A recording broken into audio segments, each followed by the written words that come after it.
السلام علیکم، میں ہوں آپ کا حیدر جاوید سید۔ آج کی بات میں ہم بات کریں گے ڈریپ کی جانب سے ادویات کے قیمتوں میں اضافہ کے حوالے سے جو نوٹیفیکیشن جاری ہوا ہے۔ اس میں اہم ترین بات یہ ہے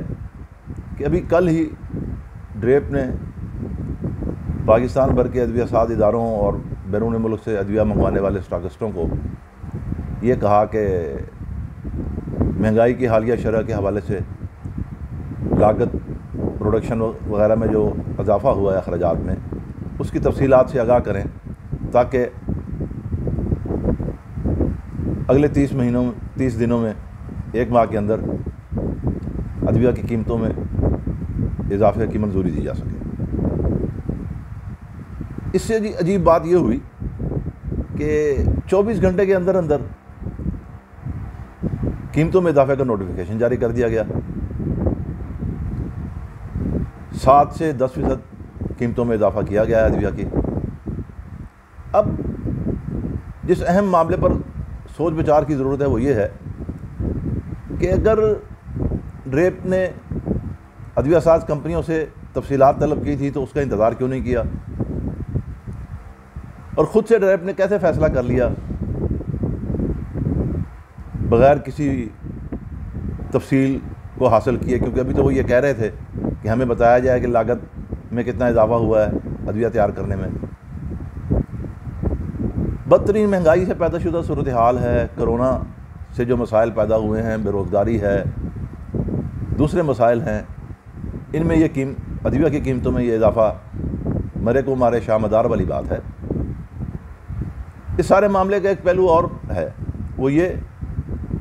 کہ سوا سال قبل جب حکومت نے ادویہ ساز کمپنیوں کو 15 سے 19% قیمتوں میں اضافے کی منظوری اجازت دی تھی تو کمپنیوں نے از خود 70 سے 200%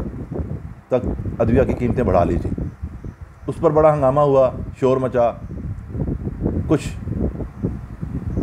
باتیں سامنے آئیں، کہا گیا کہ ادویہ ساز کمپنیوں سے اس وقت کے وزیر صحت عامر کیانی نے پیسے لیے ہیں یا ان کے کسی مڈل مین نے پیسے لیے ہیں۔ اس سارے شور و غل میں وزیر اعظم نے عامر کیانی صاحب کو اپنے عہدے سے ہٹا دیا اور یہ اعلان کیا کہ حکومت تحقیقات کرے گی اور جو بھی اس کا مجرم ہوگا غیر قانونی اضافے کا، ایک تو اس کو سزا دی جائے گی اور دوسرا حکومت اس بات کو یقینی بنائے گی کہ ادویہ ساز کمپنیوں نے جو زائد قیمتیں وصول کی ہیں وہ قیمتیں واپس دلوائی جائیں صارفین کو۔ سال سوا سال گزر گیا، وزیر اعظم 2-3 بار یقین دہانیاں کرا چکے، لیکن آج تک کچھ نہیں ہوا۔ قیمتیں اسی حساب سے بڑھیں، 70 سے 200%، اور ادویات اسی حساب سے فروخت ہوتی رہیں۔ جو ادویہ ساز ادارے پہلے ہی لوٹ مار میں ہاتھ رنگ چکے اور عوام پر ان کی قوت برداشت سے زیادہ بوجھ ڈال چکے، ان کو نوازنے کی اس تازہ پالیسی کی منظوری کس نے دی، کون اس کے پیچھے ہے، یہ سوال تو بہرحال ہے اور سوال کرنا بھی بنتا ہے، لیکن جواب یہاں کوئی نہیں دے گا۔ زیادہ سے زیادہ یہ ہوگا کہ کسی دن کوئی وفاقی وزیر عمر ایوب کی طرح قومی اسمبلی میں کھڑے ہو کے کہہ دے گا کہ ہاں جی ٹھیک ہے، جیسے پٹرول کے 1 لیٹر قیمت میں 47 روپے حکومت منافع ٹیکس لیتی ہے، اسی طرح ادویات کی جو قیمتیں بڑھی ہیں اس میں حکومت نے بھی اپنا ٹیکس بڑھایا ہے، کیونکہ پچھلے مالی سال کے بجٹ کا جو خسارہ ہے اس کو بھی تو پورا کرنا ہے۔ عرض کرنے کا مطلب یہ ہے کہ یہ ساری صورتحال بہت افسوسناک ہے۔ اسلام آباد اور لاہور میں بہت سارے لوگ دبے دبے لفظوں میں کچھ لوگوں کا، کچھ بیوروکریٹس کا نام لے رہے ہیں جو 24 گھنٹے میں نوٹیفیکیشن جاری کروانے کے لیے پرجوش تھے، اور انہوں نے ادویہ ساز کمپنیوں کے جوابات کا انتظار بھی نہیں کرنے دیا ڈریپ کو، اور مجبور کیا گیا ڈریپ میں بیٹھے ہوئے افسران کو کہ وہ فوری طور پر نوٹیفیکیشن جاری کریں۔ اس میں وزیر اعظم کے ایک بے تنخواہ مشیر کا نام بھی آ رہا ہے۔ اب دیکھنا یہ ہے کہ کیا وزیر اعظم یا کوئی اور